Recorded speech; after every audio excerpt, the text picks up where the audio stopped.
Agrarlık Siyasat, Suriyistler, Ekoloji ve Regionallık Yönetimi Boyunca Komiteti'nin 2024 yılının 29 yılında жиналыс. Bunu biz moyunga alışımız gerek. Айыл жерінде азыр bir монокультураға кирип алганбыз.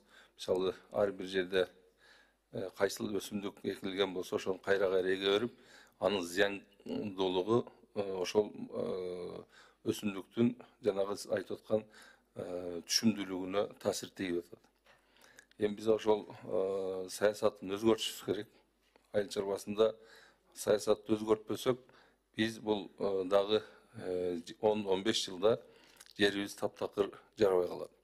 Da köp memleketlerde, mesela Gollandiyada birle tulpan gülü menen kanday bular, bunday dünya yüzünde yok. Bular toprak dese, toprakka bolgon mamilesi kanday ekenini mına özüңүздөр bilesizler. Ha bizde toprağımız kara toprak, köp yerlerimiz var. Serezöm yerlerimiz var. Hem onun bari dikançılıkka bunday bir emez, iki düşüm alğanğa dağı mümkünçülük var da. Anan hazırkı ağlamdaşlığı bağında, teknikanın önügü bağında biz aldın ala karabasak, uşul meselelerde biz kılda mamile kılbasak geçmeyiz. Ben sizge aytayın degenim, hazır özünüz aytıp görsötüp ettiniz. 200 tonlardan aşık jersemçik gerektirildi. Biz oşul jersemçiklerdi balkim jana biyologiyalыk ötörübüz. Eldi oşoğa göndürsök. Sebebi hazır bizde köp ösümdüktörgө çöptörдү гербицидтер менен эле каяктан алып келип аткан белгисиз. Misalda şalını biz ilgili yaştığımızda otoçilek, az otoyla şalığa karşı verilip atat da girbisler. An ziyanduluğunday emal münazırkı statistikanı alıp karasanız, jana da aytılıp ketti, ekologiyaga bolgon ziyanında ellerinin densoluğu. İlgili bir rayonlarda birle çoğun apteka bolçu, hazır bir rayonda 30-40-50'den apteka var. Bu emneni biz tuyundurat. Bu oşol eldin ekologi taza, ekologiyalык azık-түлүктүн жоктугу. Жеп аткан тамагыбыздын коопсуздугун карабай атканыбыз. Мына эт багытында 85%-ын өзүбүз камсыздайт экенбиз. 15% эт каяктан келип атат. Мына тооктор келип атат. Эми кандай ал тооктарды emne kanti bağılıp atat, emne menen ökoldoru var. Hani bizde var mı şularda taktagan? Alaskar. Laboratoriyalar analizlep çıkarılıp berildi mi? Bularda emi көбүнесе hazır bizim veterinardık кызматтын башы да кыскача маалымат берсин. Негизи биздин органикалык жанагы жер семирткичтерди органика жагына баягы дыйкандарыбызды үгүттөө максатында дагы максаттуу иштер болуп атат. Өзүңүздөр билесиз, биздин департаменттин курамында органикалык ушул саясатты жүргүзгөн өзүбүздүн бир структуралык түзүмүбүз бар. Булар дагы жылдан жылга биздин органикалык райондоштуруу баягы боюнча жүргүзүп аткан максаттуу иштерине кыскача маалымат берип койсоңуз, анан жанагы азык-түлүк коопсуздугу боюнча да маселени айттыңыз. Ал боюнча ветеринардык тармак боюнча да биздин лабораторияларыбыз бар. Алар менен текшерип аткан. Анан көбүнчө саламаттык сактоосуна тийишелүү маселелер турабыз. Биз өзүбүздүн бир органикалык боюнча. Саламатсыздарбы? Мен органикалык айыл чарба департамент директору Турсуналиев Сагынбек. Сіздер айтып кеткендей, кийинки убактарда ошо органикалык удобренияларга, биозащитага элдерибиз көбүрөөк көңүл буруп атышат. Өзүбүздүн департаменттин астында 7 областта өзүбүздүн филиалдарыбыздын органиканы өндүрүүчү биофабрикаларыбыз бар, бирок тилекке каршы анын өндүргөн продукциябыз дыйкандарга жетишпей атат. Ал Союздан калган баягы линияларыбыз бар, эски болгондуктан, бирок донорлор менен иштеп аларды жаңылап атабыз. Андан тышкары биздин башка мамлекеттерден дагы Россиядан былтыркы жылы көптөгөн органикалык удобрениялар, органикалык жер семирткичтер дагы келип атышат. Анан кийин Белоруссиядан, Өзбекстандан дагы ушу Кыргызстанга көп келип, ушу дыйкандарыбыз колдонуп атат. Ошону колдонуп, дыйкандарыбызга точечный жетсин деп, биз пилоттук чарбалар түзүп атабыз. Андан тышкары аймактарды да түзүп атабыз. Быйылкы жылы болсо ошо Чоң Алай, Чаткал, Тогуз Торо районундагы ошо органикалык аймак кылып, ошо четтен келген, анан өзүбүздөн өндүрүлгөн органикалык удобрениялар да ошо өзүбүздүн дыйкан фермерлерге дагы жеткизелик деген иштерди кылып атабыз. Бирок эми каржы жагынан мамлекет канча бөлүп атат сиздерге?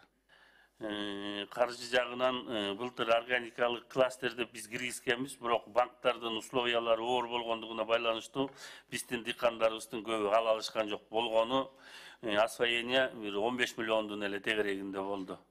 Анткени баягы банктын өзүнүн условиялары бар экен, биздин дыйкандар ошонун көбүнөн ала албай калышты да. А так биздин өндүрүшкө баягы көп деле акча бөлүнгөн жок. Зарплата менен баардыгы биригип 30 миллиондун тегерегинде эле ошо бөлүнөт да. Мен эми Али Аскарович ушуга көңүлүңүздү буруп кетем. Министрге да айтыңыз, Минфинге дагы. Бул эми тамак аш, бул эми адамдын жеген тамак ашыбыз да. Оорунун баары ошол жактан келип атат десе, мен жаңылышпайм. Себеби мына биз өзүбүздүн тамак ашты биз качан өзүбүз сыйлабасак, анан башка бирөөнү биз сыйлай албайбыз да. Мына азыр эми органиканы айтып кеттик. Мына ветеринария кызматкерлерине да бир суроом. Булар дагы жанагы уколдорду, мына биз Аманкан Батырбекович менен канча жолу көтөрүлдү бул маселе. Сүт азыктарында колдонулуп аткан. Анан мына жанагы эми рахмат укук коргоо органдары менен ушу ветеринария жанагы өлгөн малдарды мен эми угуп алып таң калган 27ден ашык касапкана ошол Бишкектин тегерегинде бар дегендер. Өлгөн малдарды кабыл алып ушул базарларга таратып аткан. Эми Кудайдан коркуш керек. Себеби бул ошол өлгөн малда кандай оору, эмне бар, арам да. Ошону биз балдарыбызга, кыздарыбызга, элдерибизге жедирип атабыз. Акча деп биз эми ошого чейин бардык да. Муну менен тапкан акчасы да буйрубайт, өзүнө дагы бирдемени көрсөтөт ошону жасап аткан кишилерге. Муну менен бир катуу күрөшсөңүздөр быйылкы жылда. Анан Али Аскарович мына азыркы айтып аткан маселелердин баардыгы Султан Бабдырашев айткандай, план болбосо биз бирдемени аягына жете албайбыз. Муну эми министрликтер дагы, президентибиз дагы карап көрөт. Себеби биз алдын ала пландоо, илгери Союз убагында 5 жылдык, 10 жылдык пятилетка менен эле жашап келген. Өнүгүп аткан айыл чарба багыты дагы колхоздор, совхоздор, миллионер колхоздордо болгон. Азыр эмне үчүн өнүкпөй атабыз деген суроону ар ким өзүнө берсе, биз жанагы өндүргөн продукцияны мына быйылкы жылы 23 картошка көп өндү, а бирок сатканга жерибиз жок. Картошканы кайра иштеткенди жагын биз мына 2-3 жылдан бери айтабыз, жасай албайбыз. Бизде картошканы, айыл чарба продукциясын кайрадан иштетип, ошону мындай тышкы базарга сатканга каерде бар азыр бизде? Эмнени биз азыр кайра иштетип атабыз? Мисалы айтып кеткенде, картошканы кургатып атабызбы, пиязды, сабизди кургатып бир чет мамлекетке саткан маалыматыбыз барбы? Ким айта алат муну? Жалын Пайызович, азыр биринчи маселе жанагы ветеринария боюнча айтып кеттиңиз. Ошо кыскача баягы жаңы жылдын алдында өзүңүз билесиздер, баягы бузуулар кодексине өзгөртүүлөр киргизүү боюнча өзүбүздүн сунушубузду, өзүбүздүн ветеринария тармагында ишти жакшыртуу боюнча өзүбүздүн биз баягы аткара турган, кыла турган иштердин баарын көйгөйлөрдү ачык сиздердин назарыңыздарда тааныштырдык.